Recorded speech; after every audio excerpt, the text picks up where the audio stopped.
Hi guys, my name's Ryan, and today I will be talking to you about harm reduction in Canada and British Columbia, and talking about like the historical context and some background, federal legislation, provincial strategies. I'll go over some statistics as well, and then I'll also be talking about the successes and challenges that harm reduction strategies are currently facing in British Columbia. So without further ado, let's get into it. So, what exactly is harm reduction? Harm reduction is the public health Harm approach reduction is the to public health substance approach use to and drug substance use and policy drug policy aimed at at supporting the health and and well-being well-being of individuals people who who use use substances, substances, whether they're illegal or illegal or legal. legal. So whether So, it's like active whether substance it's use or active substance use or abstinence, abstinence, the harm reduction the harm approach reduction uses approach programs and uses services programs and like services such as naloxone kits and mental naloxone health kits or mental health programs programs that to are really really aimed at reduce lessening overdoses, overdoses, criminalization, criminalization, and and stigma. stigma of substance use and harm So, reduction what altogether. exactly is harm So now that we have reduction? an Well, understanding harm of what it reduction is, is the I'll be public health discussing the approach to historical substance context use of and harm drug reduction in policy Canada and aimed British Columbia. at supporting the health and well-being of. So, substance use has really been around in Canada since it was founded, whether that was alcohol or other drugs. However, within the last few decades, the overdose crisis has really become prevalent, so much so that in 2016, provinces, namely British Columbia, declared public health emergencies in response. British Columbia, in particular, has experienced much higher overdose rates in comparison to other provinces. Now, this issue of the overdose crisis is largely in part due to the opioid crisis, which they're very closely related, but they are separate. So the opioid crisis, there's really been an increase of toxic substances into the drug supply, like fentanyl, which is 50 to 100 times more potent than morphine. So with the opioid crisis, there's actually been four distinct phases that I will be discussing in the next slide about really the progression of the opioid and overdose crisis in British Columbia and Canada. So while the issues are quite complex of the opioid crisis and overdose crisis, but it can really be traced back to the 90s and consists of four phases. So the first phase is the over-reliance on opioid prescriptions, which spanned from the 1990s to 2010 and really introduced addictive medications like fentanyl to many Canadians. The second is the increase in diverted or illegally produced opioids, which spanned from 2010 to 2015 and exposed many drug users to illegal drugs. Third is the unprecedented rise in synthetic opioids and analogs, which spanned from 2015 to 2020. And it sees opioids like fentanyl really contaminate the drug supply, so you don't know what drugs you're getting. Finally, in stage 4, which is fentanyl dominance, it sees fentanyl contaminate really the entire drug market and illegal drugs, causing even more overdoses, as we've been seeing. So it's at this point, fentanyl just dominates all drugs on the street. The COVID-19 pandemic, which spread globally in 2020, only intensified this issue even further. People were isolated, people were depressed, so a lot more people started using substances. But to paint a better picture, I will be discussing the statistics on the next slide and really how prevalent substance use has been. So I thought it would be important to note before I discuss about the statistics that the Government of Canada hasn't actually posted or published a finalized version of their 2024 report. So their statistics only include January to June of 2024, so there are still 6 months missing, so just keep that in mind. So since the crisis officially began in Canada, so from 2016 to June of 2024, there have been 49,105 opioid toxicity deaths, 45,707 hospitalizations, 187,511 emergency department visits, and 227,468 EMS responses to suspected overdoses. So Canada, from January to June of last year, had a total of 5,386 stimulant and opioid toxicity related deaths, which averaged out to 30 deaths a day. However, this was 11% lower than 2023. In terms of hospitalizations, there were another 3,953 hospitalized for an average of 22 a day, which happened to be 10% lower than 2023. But as I previously mentioned, British Columbia, compared to other provinces, has seen much higher numbers of overdoses. So, for instance, in 2023, the BC Emergency Health Services responded to a total of 42,172 overdose or poisoning calls, which was about 116 calls a day, which was also a 25% increase from the previous year. Of those 42,000 calls in 2023, at least 2,511 British Columbians had died, which averaged out to about 7 deaths a day and was also a 5% increase from the previous year. So this just really goes to show how prevalent this issue is, especially in British Columbia.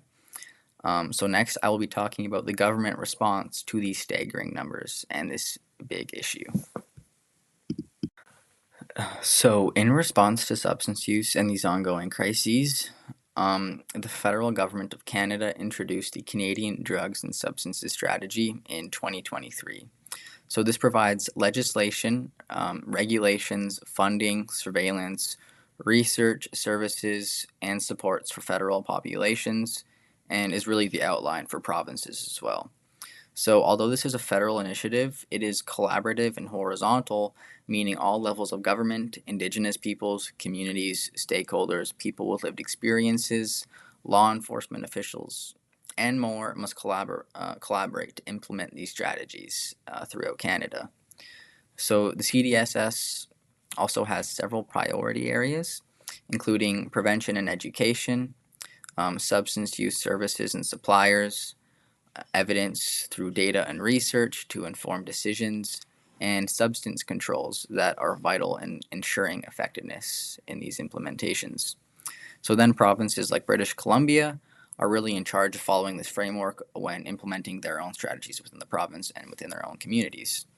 So next I'll be discussing the funds allocated to provinces in general and to British Columbia in their fight of the overdose crisis. So since there's been a lot more attention around these issues, there's also been a lot more funds allocated to address them. So for instance, the federal government actually allocated $196.1 billion over the next 10 years for provinces to improve healthcare and services. And also an additional $25 billion over the next 10 years to address unique needs like substance use and substance use programs. And as I mentioned earlier, British Columbia, compared to other provinces, has really been hit hard by these crises.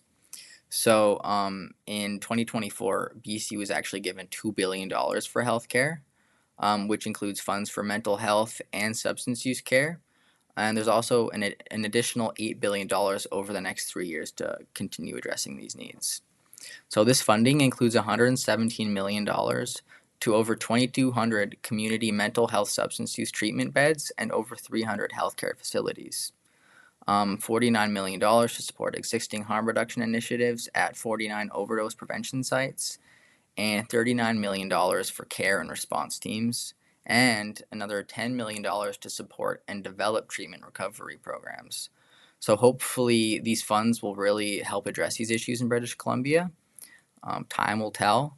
But for now, I will actually be talking about the BC harm reduction strategy announced in 2022, kind of as a response to these ongoing issues. So the next slide will be discussing that. So in British Columbia, the BC Harm Reduction Strategies and Services Policy and Guidelines was announced in 2022 and last updated in 2023, and it really builds off the federal CDSS in terms of harm reduction. So it focuses on education, distribution, the recovery and safe disposal of harm reduction supplies, overdose prevention, and facilitating access to other services to ensure reduced substance-related harms. So the policy has really evolved in response to the ongoing overdose crisis, which has really been exacerbated by COVID and the opioid crisis.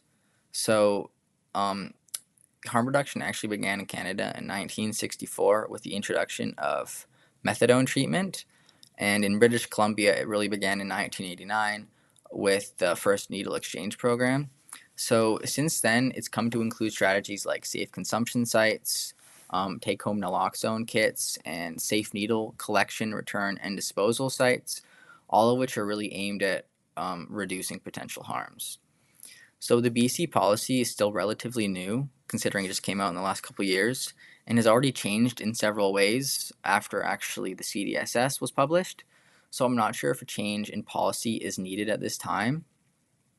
That being said, I will be discussing some challenges and successes to really show how it's been so far.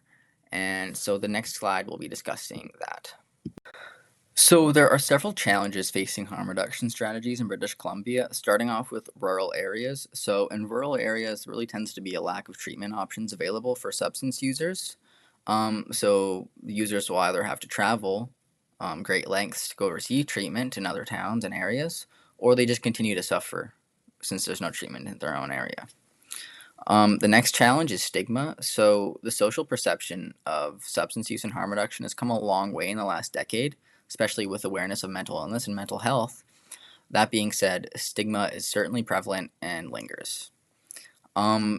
Perhaps the biggest challenge is the continuous toxic drug supply. So no matter what the government does, fentanyl is still proven to contaminate the drug supply and cause many deaths.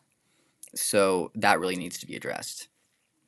That being said, there have been several successes, such as the overall reduction of harm, deaths, and hospitalizations. In BC, for instance, unregulated drug deaths dropped from 46.7% in 2023 to 39.7% in 2024 for a 7% decrease.